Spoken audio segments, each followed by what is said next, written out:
Welcome back to the channel, everybody, and today it's my number 30 team in my 2025 NFL Deep Dive Series. It's the Cleveland Browns. Make sure to hit that like button. It helps push out the algorithms and let other people see this video and see this channel, and subscribe. Of course, always subscribe.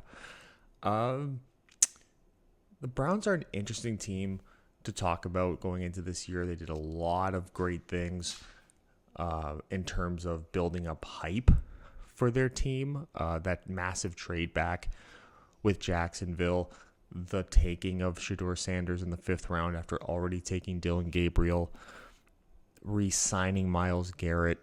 They did a pretty decent job in the 2nd round of the draft, adding running backs and linebackers.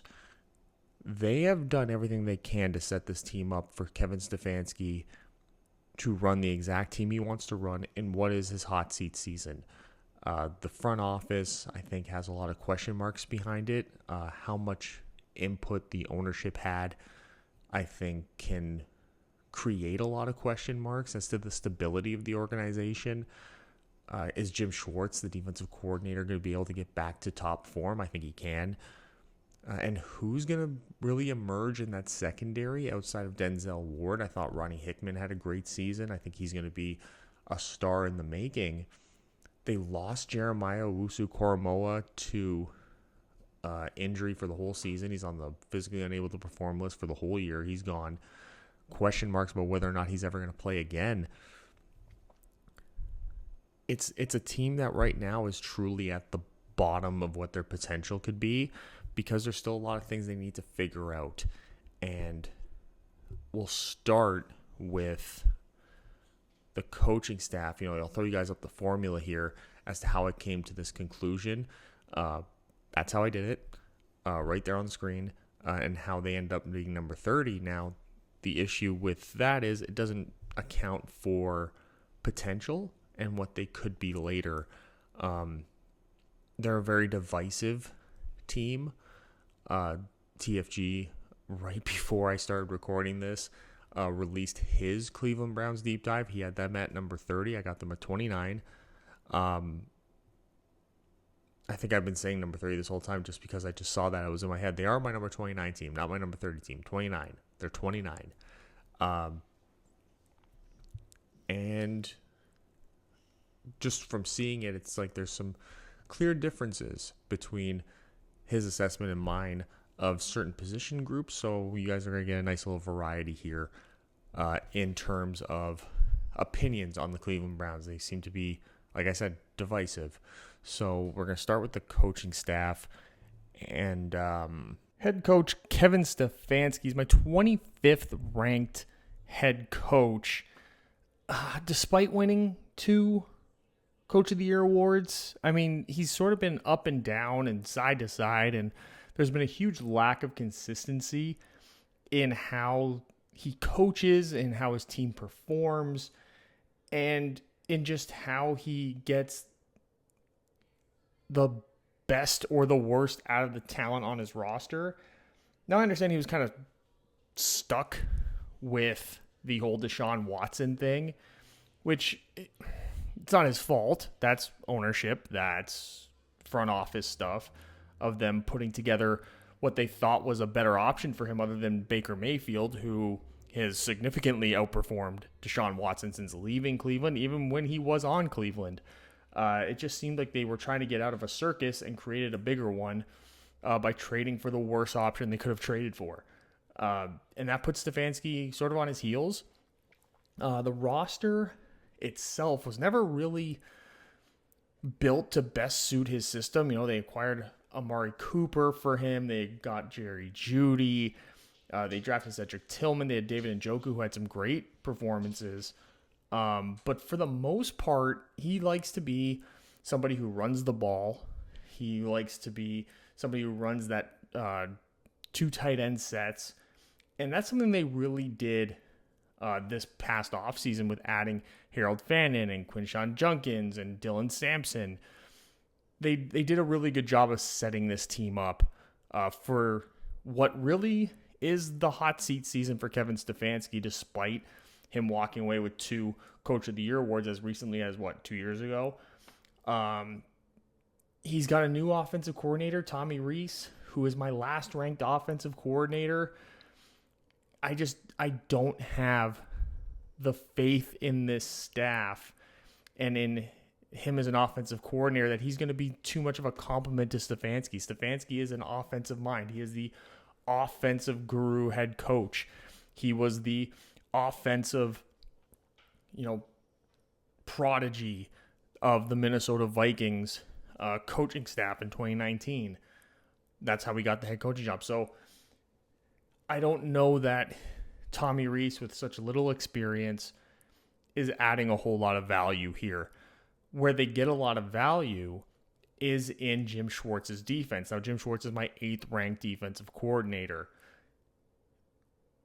Last year, was last year an anomaly, because when they made that run, to the playoffs for Stefanski's Coach of the Year award, and that defense was amazing, it was because of Jim Schwartz. And maybe Jim Schwartz should have been the Coach of the Year instead. Fair or not, the defense really did carry that team for a long while that season with Jim Schwartz's very aggressive style of defense. Now, he's lost one of his best defensive players for the season. Potentially, who knows how long he's going to be out, and that's Owusu Koromoa, the linebacker. So he doesn't really have that second-level attacking linebacker right now. They added Carson Schwessinger to sort of be that replacement. I don't know how he fits into the rotation, really, at least early on in his career, because they do have some depth at linebacker that I do like. But it's going to be a lot of relying on that front four and, the twists and the stunts. That them getting Mason Graham in the draft, I think, was a message that they were really committing to get back to what made them good that season with Jim Schwartz's hyper-aggressive 4-2 defense. They have a great advantage with having Jim Schwartz on this coaching staff, and I said it last year, because I don't think anyone's going to be beating down the door to get Jim Schwartz to be their head coach. He's sort of in that class right now where no one's going to be hiring him, especially because, to hire an older defensive-minded head coach, if you're going to hire a defensive-minded head coach at all, you're pretty much going with the young prodigy type to try and get like a Mike Tomlin hire out of that. I think Schwartz is sort of settled in with being a great defensive coordinator. And I think as long as he settles in the top 10 defensive coordinators in the league, which I think it's pretty easy and straightforward for him to do, this team's potential to be in every game is significantly higher than I think a lot of teams that are lower ranked in these power rankings and have these lesser than rosters, especially on the offensive side, where they're really trying to find themselves. And it's amazing, like I said in the intro, how they went about trying to fix this issue. They did the same thing the Giants did, which is they identified a huge issue on their offense, and they threw every resource possible at it. This is the time in the video when we would hit that ad break, but I don't have any. I don't have any ad reads. And that's because I need you guys to subscribe to the channel. I need you guys to hit that like button, push out the algorithm to all these other people out there, and let's get back to the content. So in the most indecisive quarterback room that exists currently in the NFL, it's this Cleveland Browns quarterback room. They are tied for 28th for me, mostly because unlike a lot of the other teams, I can't really just use the number one quarterback's grade as the marker here. So they do drop a couple of spots because of that, because Shedeur Sanders does get a 76 for me, despite being the second quarterback taken in the draft by Cleveland. Despite all the ego issues that I think he's going to be bringing with him, he does feel like he's got the higher floor out of the two rookie quarterbacks. Kind of like what we saw with Deshaun Watson. This seems like it's another quarterback that's sort of been forced on Kevin Stefanski. You saw the viral draft reaction of him and of the head coach and GM's reaction, the very lukewarm reaction they gave to Shedeur Sanders being drafted to the team. But it's not like they're necessarily getting a bad quarterback. I think they're just getting a quarterback that his ego doesn't necessarily match his talent level. Like he has some pretty good arm talent. He's a very traditional quarterback. He does have some mobility capabilities, which allows him to be a fit in this offense to a degree. His deep ball and his intermediate passing, he's very accurate. The play action game is kind of just it's like mediocre in comparison to most, which I think does kind of hurt him in this offense. His execution on play action, being able to execute the fake, get his eyes downfield. He does a great job of keeping his eyes downfield. I think when he's kept clean, he's actually a really great quarterback. Where he sort of runs into issues is when he's under pressure. He is good at bailing out of pockets. He had to get very used to that playing at Jackson State and Colorado, where they didn't have great offensive lines. So maybe that is going to be beneficial to him, even though the speed of the NFL is much faster than college, especially from that front four defensive perspective and how quickly they get back to the quarterback.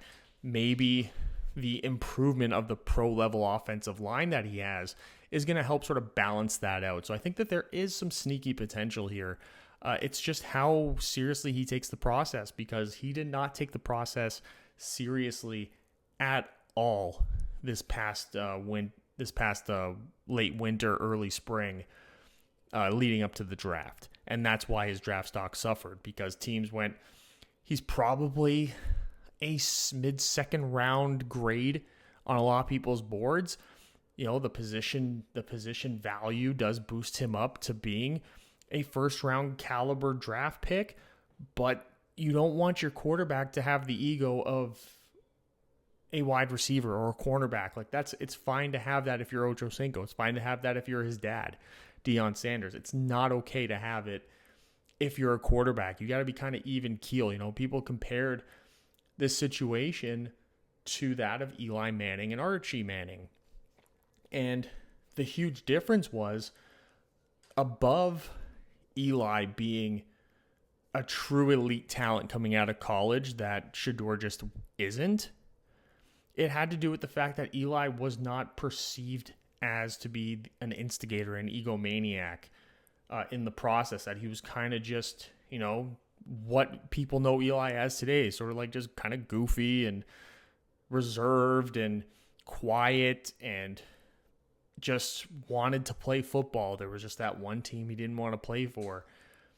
But for the rest of the process, Eli took it super seriously. He was coming prepared to these interviews. He was throwing, when they wanted him to throw. He was presenting himself in a way that they could see him having these great leadership qualities, and it ended up working out great for my New York Giants. Now, Shedeur did not present those qualities to sort of match his demand here. He didn't really say he wasn't ever going to play for this team or that team. That was sort of just more rumored or anything else. That 2 years before that, Deion mentioned about it. But it was the lack of preparedness. Now, there are talks in camp that he is early on sort of separating himself from the pack here, which I think was kind of expected. Maybe he's the kind of guy who needed this chip on his shoulder to a degree, but a chip on his shoulder to show that he's capable of putting the work in, more so than just focusing on the brand that is Shedeur Sanders. His main competition is going to be, I would anticipate it being Dillon Gabriel, the third-round pick quarterback. This is the one that the Browns wanted. They took him in the third round. He's the one that really suits this offense the best between the two. I think from an overall standpoint, even if his talent level isn't quite what Shedeur Sanders is, it's a lot closer than people want to believe it is. I think him being a lefty does make things a little more complicated too, because you sort of will, a lot of teams will design, play action rollouts and bootlegs, and especially this kind of offense where they're going to be moving the offensive line, moving the pocket left to right. It does sort of change the way that they have to do that when you have a left-handed quarterback. So that's a huge disadvantage that Dillon Gabriel has, because they have 3 right-handed quarterbacks in this competition that are going to be able to run an offense without any adjustments being made and it could actually hurt Dillon Gabriel to come in, even though, people are pros, right? The offensive linemen, they're professionals. They get it. The coaches are professionals, of course. But it could become sort of like wiping with your left hand, if you know what I mean. That could hurt Dillon Gabriel in this offense's performance as they make that adjustment. So for me personally, I don't know that if Dillon Gabriel doesn't win this job in training camp, that he gets on the field for those reasons. He doesn't have the strongest arm on the team. I think that's Joe Flacco, even still to this day. Kenny Pickett is probably the most well-rounded, even though he does get the worst grade from me. He almost kind of has the inside track to the starting job if it's not Shedeur. If I were to rank these quarterbacks in terms of how I think the depth chart's going to turn out, maybe Shedeur doesn't start week 1, but I think Shedeur does play the most during this season of everyone as long as he puts the work in. So I think Flacco's most likely the odd man out here, just because I think that they would rather look at 3 young quarterbacks, especially with 2 first-round picks coming up in next year's draft, that they'd want to figure out if one of these 3 younger quarterbacks, Kenny Pickett's still very young, if one of them can actually be the guy, and then you don't need to worry about dipping into the quarterback class next year, and you sort of have a lot more versatility with 2 presumably top 10, at least 1 top 10 first-round pick, and then if you get a quarterback that performs well, maybe you're picking somewhere closer to 15. I don't think you have remotely the talent level to get to the playoffs here unless Shedeur Sanders comes out and he's like the most ridiculously good quarterback that's ever come out of the draft, which is just not in him. So this is a significant question mark to have when your quarterback position is so up in the air and probably won't be decided truly until maybe mid-August. Like, they may have to get 2 preseason games in to truly figure this out. Like, Pickett and Shedeur and Gabriel sort of in this competition with each other. I think Flacco they just know what they have with Flacco. So maybe, Pickett's the odd one out. They keep the 2 rookies with Joe Flacco. It's so up in the air, and it's going to be the most interesting storyline, I think, of the preseason, more than anything else, just for that alone. But whichever quarterback is going to be playing, they are going to have the 23rd ranked weapons group for the passing game.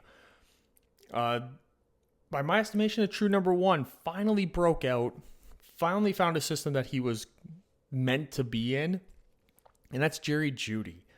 When they first acquired Jeudy, they had Amari Cooper, and it was like the redundancy of having those guys on the field at the same time because they're basically the exact same player. Both very, mechanically fundamental, elite level route runners. And it's sort of like, okay, I guess Cooper's gone because they went and got the younger version of him, which ended up being the case. And it helped that Cooper was absolutely god awful before getting traded away to Buffalo. So that works out in their favor. But I loved what Jeudy brought to this team. He became everything that he was supposed to be. And I think just the changing of the atmosphere was really helpful for him, especially coming from Denver where things were sort of in flux. Ironically, this Browns team is in the same sort of flux that Denver was in. I think sort of a little bit different because, they wanted Rodgers, ended up with Wilson, had a terrible coach in Nathaniel Hackett. So they have a lot more competence here, and I think that really helped Jeudy develop and consistently get better as the season went on. He did have 90 catches, 142 targets. He only scored 4 times. He had 10 drops. That was a 10% drop rate, a 94.5 passer rating when targeted. took more than a third of his snaps from the slot. I think having that versatility as well helps out when you have the other targets that they have that we'll get to shortly. But 64% of his snaps out wide. Wasn't great in his catches behind the line of scrimmage. Didn't have a whole lot of those, but that's mostly like bubble screens and tunnel screens and all that. That's just not something you want to get him necessarily involved in. That's something you want to reserve more for a faster type of a player, and that's not really what Judy's game is. Judy's game is, as you can see, deep, intermediate, short. The intermediate route running in particular, just going out there, running those outs, running those digs, those whip routes. He's so great. His feet are so good. He's such a mechanic when it comes to the route running.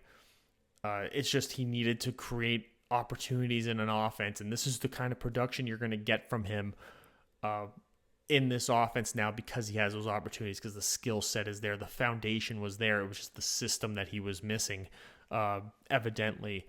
He still gets an 86 grade because it is just 1 year performance. But if he can repeat this type of performance this season, there's no reason why he can't get involved in that upper echelon conversation for wide receivers, that A.J. Brown, Jamar Chase level conversation. I do think he has the ability to be that good. The quarterback needs to help him out with that, and that's a problem that this team is going to have this year. So potentially the numbers could be a little up and down and fluctuate, but it'll be interesting to see how he executes throughout the year. Not a big yards after catch guy, so the accuracy, that's why you have someone like Shedeur Sanders who could be particularly accurate, get him the ball in those spaces, fit the ball into tighter spaces with that accuracy in those 10 to 20 yard routes, which I think is going to be Shedeur's specialty. So I think that's really going to help Shedeur, because his number one receiver is the specialist in that range that is best suited for Shedeur's skill set. Another guy that sort of started to develop as the year went on was Cedric Tillman, who had a good second half of the season. Again, hard to rank him that high. We've seen guys come out and have these breakout performances for a handful of games, especially at the receiver positions. Immediately what comes to mind is Isaiah Hodgins in 2022 with the Giants, where he just looked like he was going to be a beast receiver and then just never really did anything out the season after. Tillman's sort of coming off of that same performance, that same eye-opening, oh, maybe we got a guy here. But it needs to execute on the field. He's a very different receiver than Jerry Jeudy, which I think helps. David Bell has just sort of floundered. Has never really reached his potential. He's sort of just been stuck in a ever revolving day two wide receiver draftings that Cleveland has made since he got there, and Tillman sort of jumped into the spot that I think they were really hoping David Bell would have. Some of the other receivers there, it's Deontay Johnson. I mean, if you've been watching this channel at all for any extended period of time, you know what my feelings are of Deontay Johnson and George Pickens, but Deontay Johnson in particular. There is a video that if you go into the archives of this channel, it was last year's Pittsburgh Steelers offseason predictions video, where I predicted that I said Deontay Johnson is gone. He needs to go. I think I said it 2 years in a row, to be honest. Both my Steelers ones from 2 years ago and last year. Just because the poison that he is in a locker room, the poison that he is egotistically, the lack of effort, and how that sort of permeates through the entire wide receiver room in Pittsburgh. It created this brutally terrible atmosphere that just wasn't Steelers football at all. And then he gets traded and basically washed out of the league. He got traded, then traded again, and then cut, and then re-signed and cut again. And then he comes here to Cleveland, and what does he do? He's just not going to OTAs. Nobody can get a hold of him. He's not reporting to anything. It just goes to show that he doesn't care, and I don't expect him to stay on this team. If he makes it through to August, I'll be shocked. If he makes it through to past when I post this video after recording it in a day or two, I will be shocked because he's a guy whose ego just doesn't match. And I think that he's a cautionary tale for other wide receivers who might have ego problems. I think he's a cautionary tale for Shedeur Sanders. So maybe he's just there to show Shedeur this is who you don't want to be. I don't know. I don't know what the rationale was for bringing Deontay Johnson on this team. You got Michael Woods, you got Jamari Thrash, you signed DeAndre Carter. Even though from a pure talent level, they may not have proven that they are there, they're not going to contribute significantly less than Deontay Johnson would anyway. So, I mean, just get him out. Get him out. Use him as a message to the rest of the roster like, hey, don't be that guy. Okay? Don't think you're better than everybody. Don't think you're above working hard. Don't think you're above blocking in goal line situations when we're trying to get into the end zone to score a touchdown on third down. Don't just give up so our running back gets tackled. He's a pathetic person, and I have just no interest in him being associated with the NFL at all. One guy that's really good is David Njoku. Let's get back into the positives here. Tight end David Njoku. Again, he's a great route running tight end. He, his inline is more than half of his snaps. He's split out for about a third of his snaps into the slot. But he's that tight end who's going to work the middle of the field for you. He's going to have some run after the catch opportunities because he's a great athlete. He's going to be a goal line threat for you. Decent hands, only 6 drops last year, 8.6% drop rate. You can count that to a number of different things. Half of his yards he got after the catch. And I expect as you get some stability at the quarterback position for Njoku's numbers to jump up. Especially in the situation that he is now, where he truly, I believe, is the number two option out here in the passing game. And now that they have added rookie Harold Fannin, who gets a 76 grade for me, a tremendous receiving tight end. He's going to be like your F tight end, like an H-back type of a role. Think, for you old heads out there, think like Chris Cooley from the old Washington days, where he did a lot of motion and lined up in the slot and it just a great compliment to what they have in Njoku. He's gonna create these really significant matchup issues for the defense when they're in 12 personnel with Judy and Tillman and Njoku and Fannin. You got big bodies. Number one with Tillman and Njoku and Fannin. You got athleticism, you got speed, and you got strong hands. This is going to be a huge advantage for this group, and I think it's going to really help the play action game because you're going to be able to use Fannin and Njoku in blocking situations for this running back room. Who, from a receiving perspective, the two rookies, Dylan Sampson and Quinshon Judkins, I really like the additions they had here. I think this is the path to playing time for Dylan Sampson because I think in terms of being just a turnaround running back, like a traditional first and second down back, he is probably number 3 on this team, if not number 4, behind Jerome Ford and Judkins in particular. And Judkins, he to get the second round pick. I think he's probably in line to get the most playing time here because he'll get probably like 40% of the receiving back snaps. He'll probably get about and about 50 to 55% of the actual running plays as a running back. But I think Sampson can find his way in here. I think his talent level dictates he will get some playing time and allow him maybe to develop as that, as a true running back and not just a receiving threat. But I think as, he's brought in for sort of like a long-term 1-2 punch with Judkins and him being the spell guy, the change of pace guy to Judkins who can sort of do it all. But overall, it's not a room that's ready yet.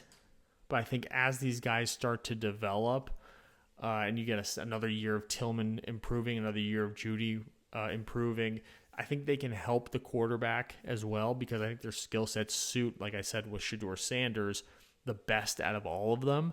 So I expect as the season goes on for them to potentially outplay this number 23 ranking. And speaking of the running backs, here we are with the actual running back room in terms of rush threats, and they're tied for 27th. There's just question marks here. The potential's there. We start with Jerome Ford, who was really the back who came in replacement of Nick Chubb. And when you're replacing a guy the caliber of Nick Chubb and you're putting out some pretty decent performances, having some explosive runs, not putting the ball on the ground is the most important part, I think, when you're in that replacement level running back role. I think as a long-term starter, Ford's just not that guy. He is the best back coming in, but that's because we really don't know what we're getting out of Junkins. You know, he did have 3 touchdowns, 7 explosive runs, 25 first downs. Had a good little split there of zoning gap carries, 565 yards, and a nice little mix of inside-out success as well. Good yards after contact. So again, he's a decent back. He's just not a quality starter. You know, he would be considered like a high level backup if he went to another running back room. He'd be somebody where you're like, man, I'm really excited about the depth of this running back room. Not to say that you should be frowning upon it, because Quinshon Judkins, who was taken in the second round out of Ohio State, is a phenomenal back. And much like Jerome Ford, he had a nice little mix there of zoning gap runs. He had a ton of explosive plays, 14 touchdowns on top of that. And again, his outside runs and his inside runs, very similar production. So he was good no matter where you were running the football. And getting behind this offensive line, we'll see how that production translates into the NFL. But everything points towards him by the end of the season potentially being on the radar as somebody who would at least be a nomination for Offensive Rookie of the Year, just because I do think that early on he's going to be worked in gradually, because you don't want to run your running backs into the ground. I think you want to have a healthy running back rotation, especially in this system. This is the system that produced Dalvin Cook, right? So Quinshon Judkins can really have a similar success that Dalvin Cook had with Minnesota in this, with the Stefanski system going on in there, that Kevin O'Connell, Kevin Stefanski world. I think that the potential is really strong. Again, Dylan Sampson is there as well with Pierre Strong. Maybe they keep 4 backs. I don't know that they do. I think there's a lot of depth at a lot of other positions that Pierre Strong's probably the odd man out here, unless somebody comes in with a trade offer for Jerome Ford, like somebody picks up an injury or something in training camp or during the preseason, and Jerome Ford all of a sudden now becomes a bit of a trade target for a team looking to add to their running back room, maybe add like a quality backup because they lose some depth or something. I think that's a possibility as well. But overall, again, sort of like the receiving threats, it's coming into the season just not that high end. You got to let Judkins and Sampson sort of prove their worth at the next level here, but the potential of it, I think, is tremendous. I think this running back room by the end of the year, if Judkins' potential is realized, I think they could be a top 15 running back room by the end of the year going into next year. So I think, again, very, very good drafting for this running back room, getting really good compliments and really well-rounded players here to add to this offense. It's going to only help out the offensive line. It's only going to help out whoever ends up being your quarterback. So now we're moving on here to the offensive line, and this right now is the current projected starting offensive line, which you can tell by some of my depth grades is not necessarily what I would do. But as of right now, it sort of is what it is. We'll start with the pass blocking here. They're tied for 14th for me in the league. Could be much higher if they were starting somebody else at one of the tackle spots and at one of the guard spots. That being Lucas and Jenkins, who get very high scores for me in pass blocking, 79, 81. They are starting quality linemen here. To me, Tevin Jenkins should be a starter. He's sort of like a swing tackle, swing guard. He's probably going to be that sixth offensive lineman who, if an injury does get picked up, he will find his way onto the field as the guy. Just because I think he's so well-rounded. He did such a good job in that last year in Chicago. I can't believe they let him go. It's like he finally settled in, and now he ends up in a backup role, I guess, because of injury concerns and whatnot. But you have DeJuan Jones as your left tackle, who in his rookie year looked fantastic, and then took a little bit of a step back. Gave up 4 sacks and 22 pressures, 11 quarterback hurries, 7 hits, took 8 penalties, which is not the worst. We've seen worse so far. But, the size and the footwork just kind of plateaued, which is not a good sign. He is, when your left tackle is your worst pass blocker of the starters, that's something that would be a cause for concern for me. Then you move on to Joe Bitonio, who's your best pass blocker, but, he's like, he is aging. He's not going to be any better than that 76th grade, and I think you can get a lot more out of Tevin Jenkins if he was the one playing instead. But I understand the loyalty to a guy who's achieved true legendary status for this team. He's been so good for them for so long. Pro Bowl, all-pro quality seasons throughout his career. It just, for the betterment of the team, I think if Tevin Jenkins proves that he's healthy, he should probably be the guy to play left guard. Ethan Pocic, sort of the same story as DeJuan Jones, had a tremendous season, really put himself on the map, and then took a step back.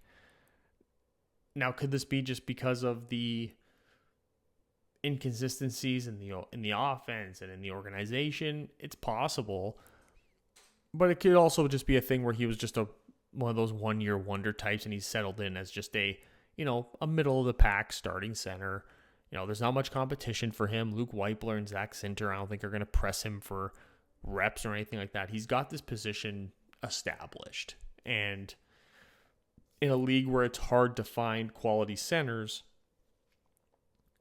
he's in that perfect position. He's almost like the Kirk Cousins of centers, where they're like, we could do better, but could we realistically do better? The answer is probably no in a lot of situations. So I think he's got great command of the position. I think he's really smart and, again, well-rounded.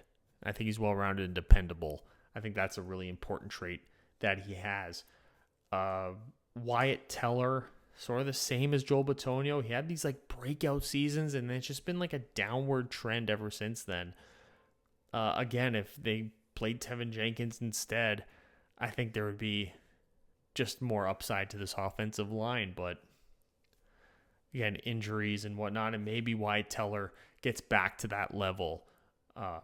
But I would, he's sort of like a cross between Bitonio and Pocic for me. I'm like, he's dependable in a sense where you kind of understand where his floor is. And this grade for me is kind of him playing at his floor. So he could outperform this grade this season. It wouldn't surprise me at all, and it wouldn't surprise me if he was just kind of this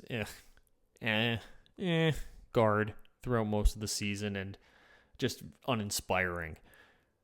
Speaking of uninspiring, I think Jack Conklin, again, they have the thing I noticed about this offensive line as I was watching them and looking at their production from week to week and how they performed in pure pass sets and all that. They all had the same very just uninspiring, but not a total liability in anything.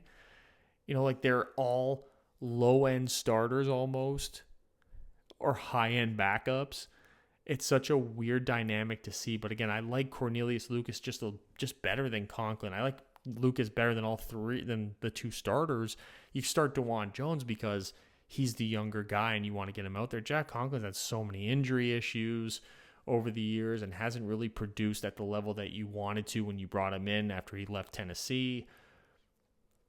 I think there should be a more real competition between him and Lucas for the starting job come week 1. I don't know that there necessarily will be, because maybe I'm a little bit higher on Cornelius Lucas and Tevin Jenkins for that matter than the Browns may be, and maybe the NFL is, because I mean they're brought in and they're locked in as backups, where I think in a lot of other situations they would be easily starters for a lot of teams.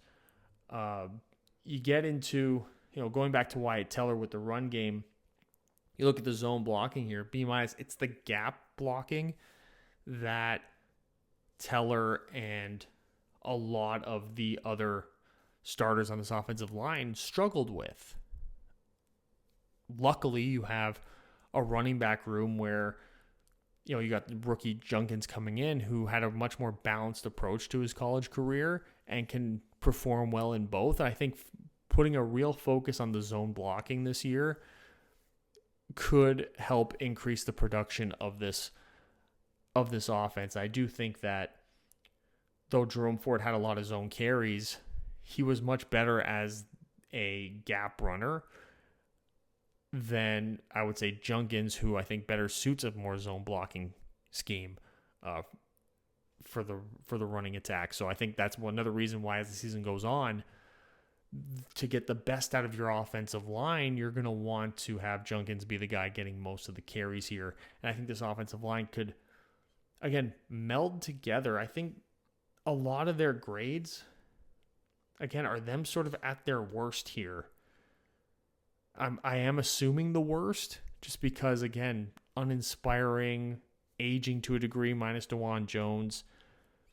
But I think that even if we see great improvements in DeJuan Jones, one of these guys is just due to regress, due to underperform to a degree. So I think tied for 14th, tied for 26th. That's pretty much what you're getting here. I hope Jenkins and Lucas play. I'll say that. I think Browns fans will be happily surprised if they don't think highly of Lucas and Jenkins like I do. But overall, this is the worst offense in the entire league that I graded.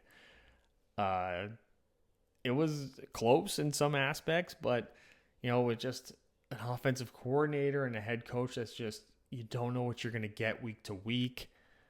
The passing offense, what's happening with the weapons and what's happening with your quarterback in particular. The dog even doesn't like it. If you guys caught that, he's very upset, named after Steelers legend, so he hates the Browns. The rushing offense, it's 28th.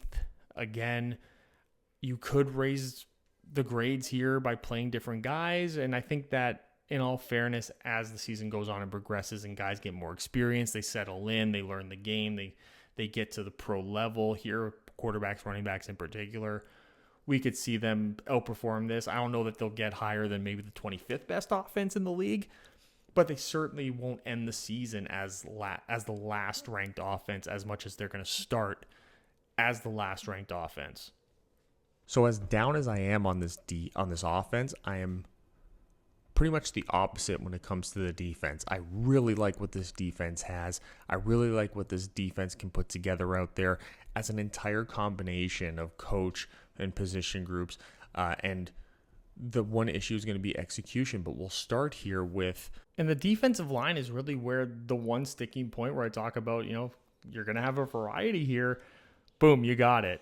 I think this is the best run defensive line in the entire league. I can't find too many flaws with these guys in terms of their run defense. We'll get to that eventually, but we're going to start by just talking about the pass rush right now, which I have them ranked 15th. And it's Myles Garrett, who is arguably the best in the entire business.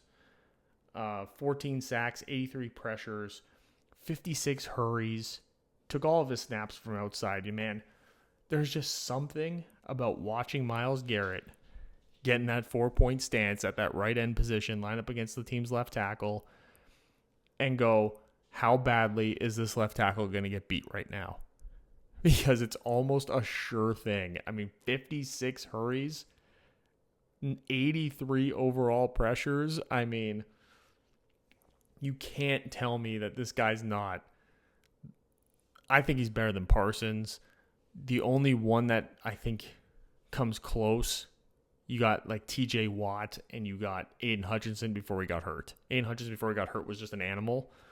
We'll see how he recovers from that injury. But Myles Garrett is as sure as the sun comes up in the morning, he's going to produce for you at the highest of levels. He can dominate some of the best in the business. You have to double team him. If you miss the assignment, it's over. He doesn't stop. His motor is endless. He's stronger than everybody. He's just bigger than everybody. He's faster than almost everybody. It's insane to watch the kind of just animalistic machine that he has become as a player. And a 97 grade in pass rush. He gets an 88 grade in run defense. He's one of those guys. He's like a Max Crosby's similar in the sense that you put him out there and every single down, he's just 100%. He's going to be the best player on the field pass rushing. He's going to be a dominant run defender. You just have to avoid him at all costs. You get his compliment over there. It's Isaiah McGuire, who is one of the best run defending defensive ends in the league. Just incredible performance from him. He's very fundamentally sound, has very strong hands, and really gets underneath the defender, keeps his eyes on the ball, has good, strong instincts. And I think as he gets more playing time, I think early downs he'll really, really thrive, continue to thrive. You look at how he graded out overall, he was just phenomenal. And 446 snaps, I can see that going up. They didn't get better at the defensive end position, so I think he's going to get much more playing time with Zadarius Smith gone and everything. So I would look for him to potentially be a true breakout talent this year. And breakout in the sense that establish himself to the layman as being a really good player, because I think he's a really good player. And I think Browns fans might agree that they think he's a very good player as well, this is the year he's going to get the respect that he wants. Joe Tryon is going to be a rotational guy for them in pass rushing situations. I think Ogbo Okoronkwo will get that as well. Alex Wright is probably going to be part of an earlier down rotation if that doesn't go to Sam Kamara, who, Sam Kamara gets on early downs. Maybe Shelby Harris kicks out because Shelby Harris, a fantastic run defending defensive tackle who could be an oversized defensive end for them. They brought Malik Collins in, who's going to be much more of a pass rushing interior defensive lineman, but they really put a tremendous focus on the depth of this defensive line, particularly on the interior, by adding Collins. And then when they traded back, they went and got rookie Mason Graham. Now, to me, Mason Graham as a pass rusher is going to be questionable. Just because when you watch his tape, you're going to see some stuff here from the game against USC as I show clips of him. He's a defensive tackle who in pass rush, if he doesn't win right away, it's kind of over for him. He keeps the motor going, but it's like if he doesn't win right away in the pass rush, he's sort of dead in the water a little bit unless the quarterback kind of runs to him and then he's able to get them. And he's got really sure tackling, 4.8% missed tackle rate, which is phenomenal. But he really performed. That's why he gets the 83 grade, one of the highest grades I'm giving to rookies in any aspect of the game. Because of his ability in the run game, he's actually very good at engaging, shedding, and then wrapping up the running back. He made a ton of big plays at Michigan in the run game that really helped this team out. And I think that's his ticket to early on the field performance. Now, his size can be a bit of a concern here, but I could see him, line up in a 4-eye set and a 4-eye technique. He took 83 snaps there in that. He was mostly a 3-tech at 406 snaps there, lining up in the B gaps. But I could see him on early downs kicking out there and being more of that type of a player to maybe get some more one-on-ones where he can use his athleticism a little bit more. And he's got it'll help him also, I think, put him in situations where, in his defense at Michigan, he was a huge focus for offensive coordinators in stopping him from being the game wrecker. So I think here, when you have Myles Garrett, you have Isaiah McGuire, you got Shelby Harris, you got Maliek Collins, you got Sam Kamara, you got all these other bodies out there that teams have to respect. And I think that's going to open up opportunities for him to develop more pass rushing moves, and not necessarily that first move, but the counter that he really struggled with at Michigan. He didn't really have any counter moves at Michigan after that first one didn't work. There wasn't really a second one available to him. So maybe now you work with Myles Garrett, you work with somebody more experienced like Maliek Collins, who have these high-level pass rushing abilities. He'll figure that out. He'll learn that. And I think the sky's the limit for him. But I think worst case scenario, you have, a high-end starting caliber run stuffing defensive tackle with some great athleticism. Sneaky good run defense just based on his size. So I think it was a great pick. I think he ended up in the right place with how aggressive this team is. And with the twists and the stunts, it's going to allow him to use athleticism. And it's going to allow him to have like these fun, aggressive moments out there, which I think for a young player especially is good for the confidence. I think lining him up to Myles Garrett and then twists and stunts from those two, like a nightmare for defensive coordinators to have to account for, because it really is, like I said, it's a countdown until Mason Graham develops counter moves in the pass rush, and then he's almost immediately becomes one of the best interior defensive linemen in the entire league. Moving on to the linebackers now, and this was one of the better groups when JOK was healthy and before he ended up on the PUP list and out for the whole season.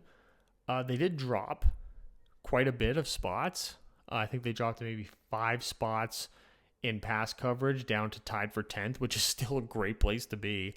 And I think they dropped from maybe like 12th or 13th run defense down to 20th.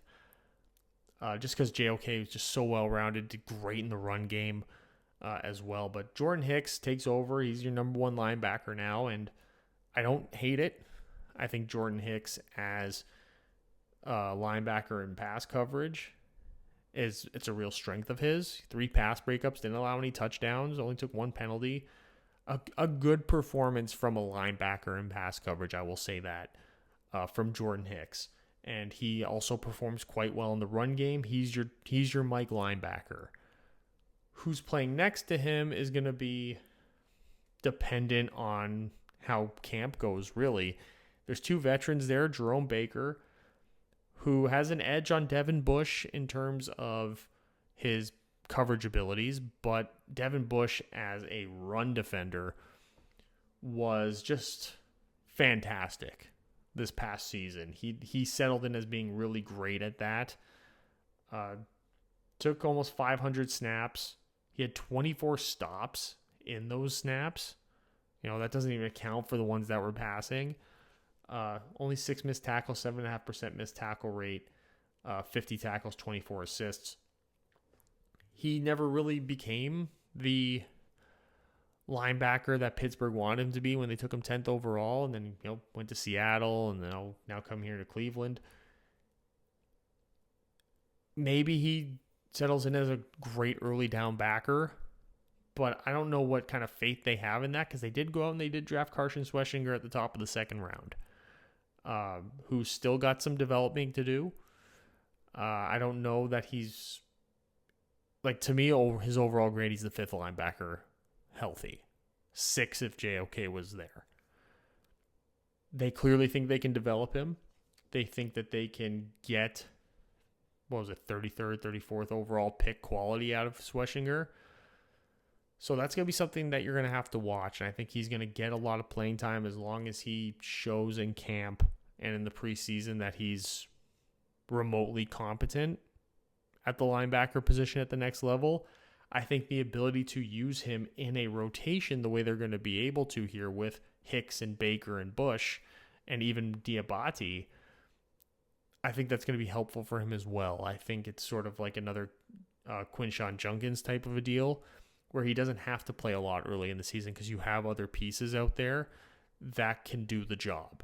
And you sort of allow him to find a role, to find a place in the scheme, allow guys to underperform, allow guys to get hurt, and then increase the playing time as the season goes on.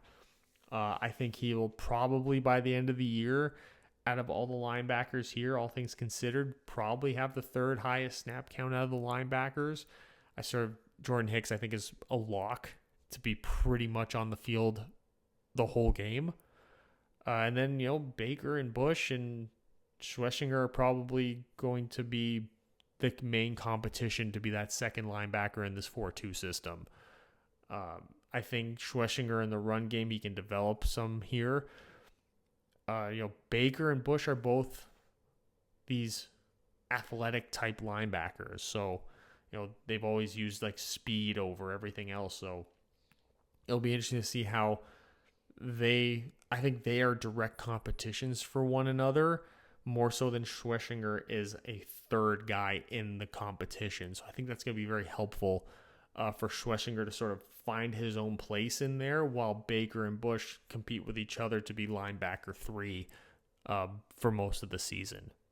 So now let's get to the defensive backs, and they are 20th for me in coverage. They're 9th against the run. There's just something about, I feel like the talent level here against the run is there, just the execution, and that's on Jim Schwartz. It's on Jim Schwartz to call a good game. It's on these guys to use their abilities that I really feel like they have. Let's talk about Denzel Ward. He gets an 83 grade for me. C in the run game. I think he still has the potential to be a top cornerback in the NFL. He's still a guy that's going to follow around a number one receiver for most of the game. He can play in the slot a little bit. But mostly he's an outside corner.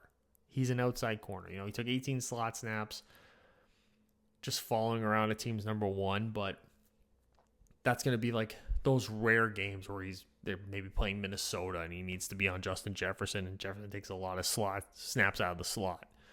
Could be that kind of scenario, but 17 pass breakups, 2 interceptions, 3 touchdowns allowed. He gets a B- grade in man coverage, not a good zone coverage guy. But that plays in to the aggressiveness that Jim Schwartz wants to play with on the defense side of the ball, where you end up in a lot of man coverage. I still think he has the ability to follow these guys around. He still has the ability to chase these guys down. I think he still has the talent level. I think he's going into year 7 or 8 now. But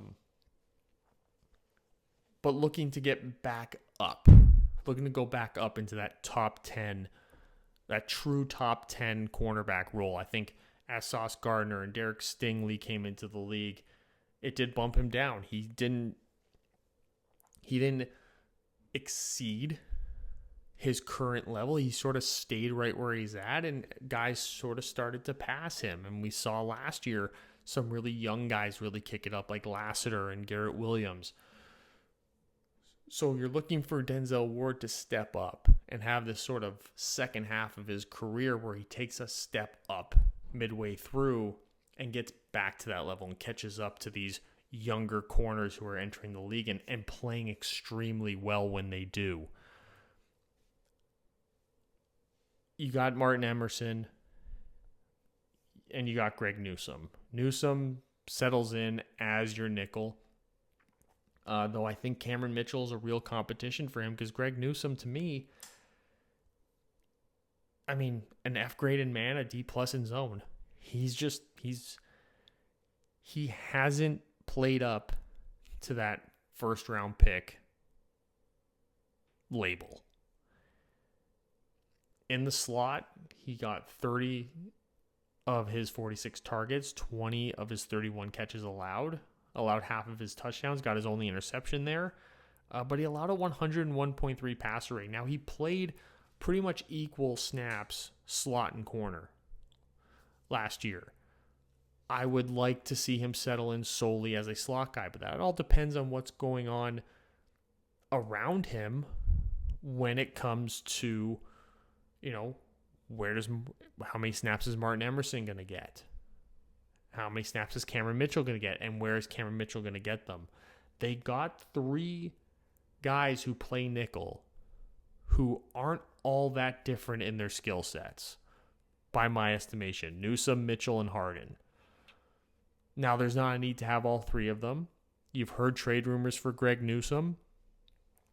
I don't think that he has much trade value, to the point where you might as well just keep him and try to see if he'll have this bounce back season. Because there was a period in time where Ward, Emerson, Newsome was looked at and perceived as being one of the top cornerback triplets in the league. They had that year and a half where people were like, this is going to be a dominant group, and it just never sustained. Grant Delpit's sort of another one there at safety, where performed really well and then just sort of plateaued. And you're hoping that he can take that next step as well. There's not a lot of depth here at the safety position for this group. Chris Edmonds is really the only depth safety that they have. But Ronnie Hickman, who I was very high on last year, came in and I feel like kind of, made me feel smart. Man coverage C+, zones took a C, only targeted 11 times, took 371 safety snaps. I love Ronnie Hickman. I think Ronnie Hickman has the potential to be one of the most well-rounded safeties in the entire league. I think now he's going to get true starter reps as well. Now that Thornhill's gone, Roddy McLeod is gone, all these other guys that were part of that safety room, they're all out, leaving Ronnie Hickman to now take up the starter reps. And I think him being out there and his versatility in coverage and in the run game is going to open up opportunities for Grant Delpit to settle into a more sure role for himself. And I think it's going to put him in a scenario where he's going to be able to get to that next level. I think that they're going to be really good complements for one another. And we'll see how Delpit recovers. Though, because of what's sort of going on around them on the defense, you don't really know what you got at corner other than Denzel Ward. You don't really know what you're going to do with that defensive line outside of Myles Garrett. It's a lot of projection for how well they're going to perform. There could be some games this year where Hickman and Delpit are just completely hung out to dry on the back end, because Emerson and Newsome blow a coverage, or somebody misses a tackle in the run game and these guys are having to run all over the field to make up and stop a touchdown. I could see a lot of that happening this year as well. So that's going to be something that we're going to have to watch. But I think just as a group, you are excited. You should be excited if you're a Cleveland Browns fan about what this 1-2 punch can become as the season goes on, going into the next couple of years. So overall, very impressed with this group. My 7th ranked total defense, the 8th ranked defense coordinator. They're 19th against the pass. That cornerback room does freak me out. It does freak me out. But run defense, they're my number 2 run defense in the league, at least from a talent level. If Jim Schwartz, it's all up to Jim Schwartz and how he calls the game in those situations, and how they execute with how aggressive they're going to be. I think with the talent they have, it's about executing. If they can execute, this could be a dominant run defense. It just hasn't been reflective necessarily in statistical output. So if you're just watching them statistically, you're going, this is the dumbest ranking of all time. And you would think that I think that's probably where TFG and me are differing on the run defense aspect of this defense. I think he sees them sort of I feel like he doubts their ability to execute. And for me, I'm just like, I'm going to put faith that they can execute and that this skill set is going to really show up for them and help them in a lot of games. Going to their schedule now, and that early part of their schedule, it's brutal. You know, they're the 13th hardest schedule in the league, 5.5 wins. I think it's going to be under, just because you don't know what's happening at the quarterback position. You know, there's a lot of games where I feel like they're going to be drastic underdogs, especially in that first half. But that last bit of the season, you see those last 5 games there, I think that's a real opportunity for them. I think by then they'll be settled in. They'll know who their quarterback is. They'll know who their guy is. They'll know who they're going with. That guy will have a rapport with the offensive line and the weapons. I think that the defense will have a better understanding of who they are, and they'll work out some of the dents that are out there, you know, like Emerson and Newsome, for example. They'll figure out who their best guys are to play on the back end there for the defense, and then they get to play Tennessee, Chicago, Pittsburgh, and Cincinnati at the end of the year. Minus that game against Buffalo, those are going to be, I think, very winnable games down the stretch for them, and allow them to also play spoiler for some divisional rivals there, Pittsburgh and Cincinnati, who I think at that point in the year maybe fringe playoff teams, and Cleveland gets to play spoiler to them, and they'll be playing for their coach. If he doesn't lose the locker room, they'll be playing for their coach's job. So I like what this team could potentially do down the stretch. The first 13 games of the year, if they get 3 wins out of it, I'll be shocked. As you can see, Cincinnati, Miami, the Jets. Other than that, I don't see even a remote chance of a win there. So it's going to be a tough 2/3 of the season. So overall, they're my 29th team, 25th ranked head coach, the worst offense in the entire league, but the 7th best defense. A tricky team down the stretch. Very, very tricky. I would hate to see them on my schedule in week 15. We'll say that. That's where I'm going to hate to see them. If I've seen them in week 3, I'm going, we are going to destroy this team.